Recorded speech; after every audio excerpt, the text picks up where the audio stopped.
நில ஆர்ஜித அவசர சட்டத்துக்கு எதிராக காங்கிரஸ் சார்பில் பிரம்மாண்ட போராட்டம் டெல்லியில் நடந்தது. நில ஆர்ஜித அவசர சட்டம் மற்றும் நில ஆர்ஜித சட்ட திருத்த மசோதா ஆகியவற்றை திரும்பப் பெற வலியுறுத்தி திங்கள் செவ்வாய்க்கிழமைகளில் காந்தியவாதி அண்ணா ஹசாரே டெல்லி ஜந்தர் மந்தரில் போராட்டம் நடத்தினார். ஹசாரே போராட்டம் நிறைவடைந்த மறுநாள் காங்கிரஸ் சார்பில் பிரம்மாண்ட போராட்டம் ஜந்தர் மந்தரில் நடந்தது. மூத்த தலைவர் ஜெய்ராம் ரமேஷ் தலைமையில் நடந்த இப்போராட்டத்தில் பொதுச் செயலாளர் திக் விஜய் சிங், அஜய் மாக்கென், ஜோதிராதித்யா சிந்தியா, நடிகர் ராஜ் பாப்பர், சுபோத்காந்த் சகாய் உள்ளிட்ட தலைவர்களும் ஆயிரக்கணக்கான விவசாயிகளும் பங்கேற்றனர்.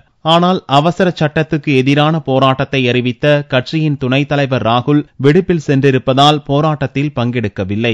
காங்கிரஸ் கூட்டணி ஆட்சியில் கொண்டுவரப்பட்ட நிலம் கையகப்படுத்துதல் சட்டத்தில் இடம்பெற்றுள்ள சில அம்சங்களை மோடி அரசு நீக்கியதாலேயே விவசாயிகள் கொந்தளித்துள்ளனர். 70% நில உரிமையாளர்களின் ஒப்புதலை பெற்ற பிறகே நிலங்களை ஆர்ஜிதம் செய்ய வேண்டும். நில ஆர்ஜிதத்தால் ஏற்படும் சமூக பாதிப்புகளை கட்டாயம் ஆராய வேண்டும். கையகப்படுத்தப்பட்ட பின் 5 ஆண்டுகளில் தொழில் துவங்கப்படாத பட்சத்தில் நிலத்தை உரியவர்களிடமே திரும்ப ஒப்படைத்தல் என்பன போன்ற பிரிவுகள் தொழில் திட்டங்களுக்கு முட்டுக்கட்டையாக இருக்கும் என்பதால் நீக்கப்பட்டுள்ளன.